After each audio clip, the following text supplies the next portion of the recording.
Bueno, estos serían, nosotros somos el grupo 3 y les venimos a presentar nuestro caso. Y entonces ahorita vamos a empezar con lo que es Darío Ebraque. En su artículo que son los discursos de la identidad etnorracial.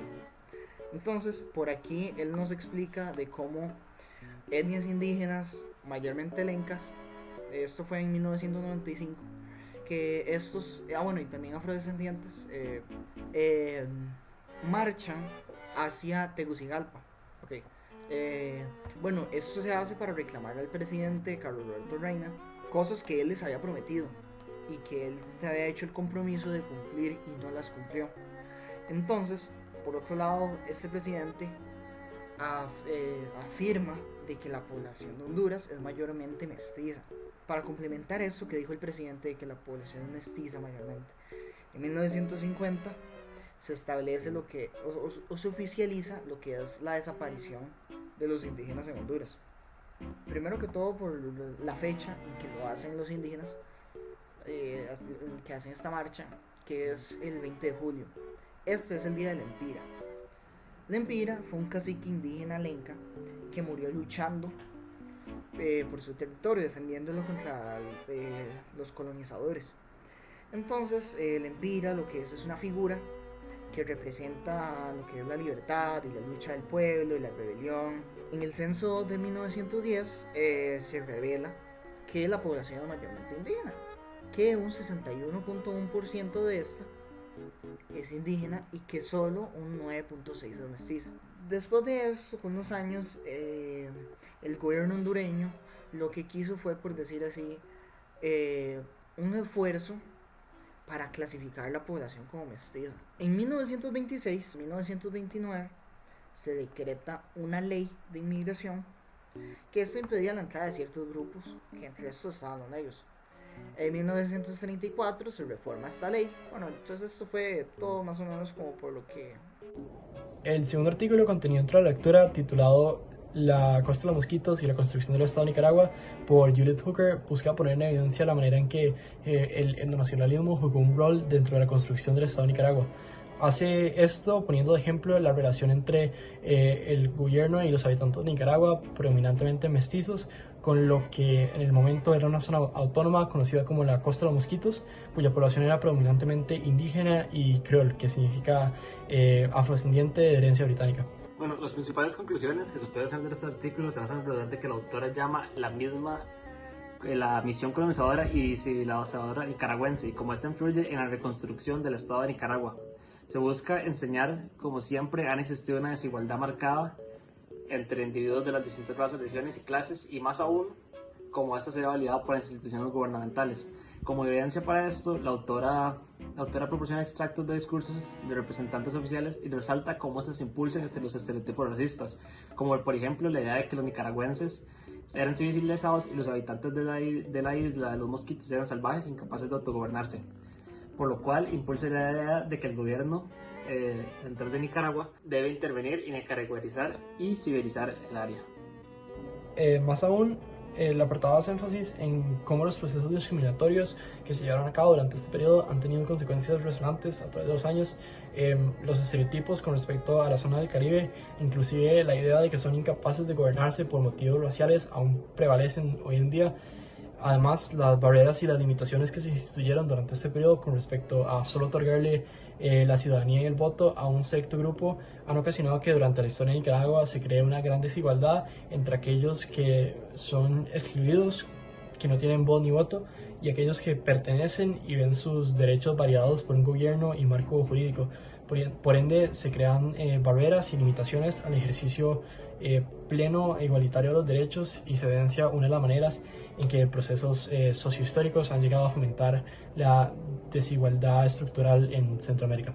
En su artículo, Gerardo Maduni habla sobre los afrontillanos en Panamá, población negra que fue llevada al país por los norteamericanos para trabajar como mano de obra en el canal de Panamá. La mayoría de ellos son originarios de la isla de Barbados y fueron explotados laboralmente, fueron digamos, había muchas desigualdades en cuestiones de educación, de vivienda, en general la calidad de vida era diferente. Lo dividía en la gente del patrón oro, que eran los blancos, que ganaban su salario en oro y obviamente tenían muchos más derechos o más beneficios. Y estaban los del patrón plata, que eran toda la población negra, y ellos ganaban su dinero en plata, el abuso laboral y todo esto. Y una vez finalizado la construcción del canal, los afroantillanos comenzaron a hacer sus luchas porque, bueno, muchos de ellos al terminar la construcción del canal se fueron de Panamá, unos regresaron a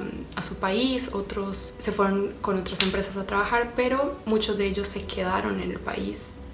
Y estos fueron los grupos responsables de pelear por sus derechos, en general de buscar una condición de vida más digna. Y sí. Lowell Goodmanson escribió un artículo titulado Los afrantillos y el Atlántico en la historia de Centroamérica, en el que habla principalmente sobre la época del banano que tuvo lugar en Centroamérica entre 1880 y 1940, y de cómo en esta se hizo presente el concepto en clave. La época del banano se enfoca principalmente en la relación de este tipo que existió entre los Estados Unidos y América Latina. Un momento revolucionario para Latinoamérica fue la creación de la primera industria de exportación bananera. En Costa Rica esta tomó lugar en los Antillos y se basó en la venta de frutas a la United Fruit Company. Seguidamente ellos migraron a otros países, entre ellos Estados Unidos y Cuba, y abandonaron sus cultivos. Conforme la industria se fue modernizando, también lo hicieron los patrones de consumo. Gracias a la United Fruit Company, el banano tuvo importancia en el mercado estadounidense y empezó a venderse en pulperías y más adelante supermercados. La llegada de los afrantillos a América Central también hizo que las divisiones de color y ciudadanía se volvieran a trazar más fuertemente que antes. Además de los afrantillos, también se vieron afectadas las poblaciones negras e indígenas, mientras que el blanco centroamericano se vio privilegiado por las tales zonas blancas protegidas por la United Fruit Company. El ferrocarril comenzó a ser construido como soporte de la economía transístmica. Su objetivo era acortar distancias entre el Mar Caribe y el Océano Pacífico. Era visto como un símbolo del progreso y de la modernización. También sirvió como transporte de dos productos que son el banano y el café. Colaboró con la consolidación de dos nuevas economías que se implantaron en Centroamérica. Este medio de transporte también ayudó a solucionar problemas de la época como lo eran la lentitud de las carretas y el alto costo de los fletes. Y también agilizó la comercialización, lo que permitió abrir nuevos puertos de gran importancia. La construcción del ferrocarril llevó grandes préstamos con intereses debido a que Centroamérica carecía de un sistema financiero capaz de invertir el dinero en obras tan costosas. La relación con las élites económicas y políticas en el caso de Costa Rica fue el matrimonio de Cristina Castro Fernández y Minor Keith. Este último invirtió en el comercio, en las plantaciones de café y en la minería de oro.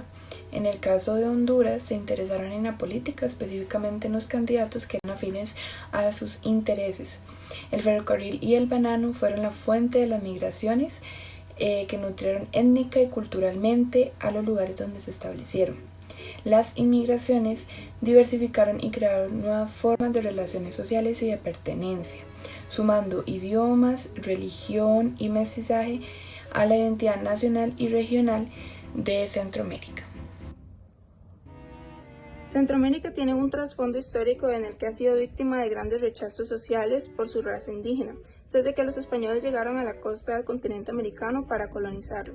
Sin embargo, a pesar de que los centroamericanos estaban en contra de todas estas actitudes clasistas y discriminatorias, son ellos mismos los que van a empezar a discriminar a las personas afrodescendientes por su color de piel, por sus costumbres y por su idioma.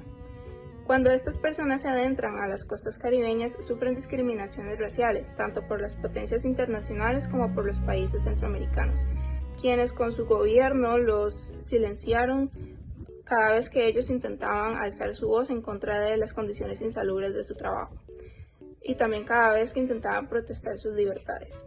Lo anterior demuestra cómo hay una gran doble moral entre los países centroamericanos al haber mostrado una posición de poder sobre las personas afrodescendientes solamente por su etnia, cuando los centroamericanos también lucharon por lo mismo en el periodo de colonización hasta poder liberarse.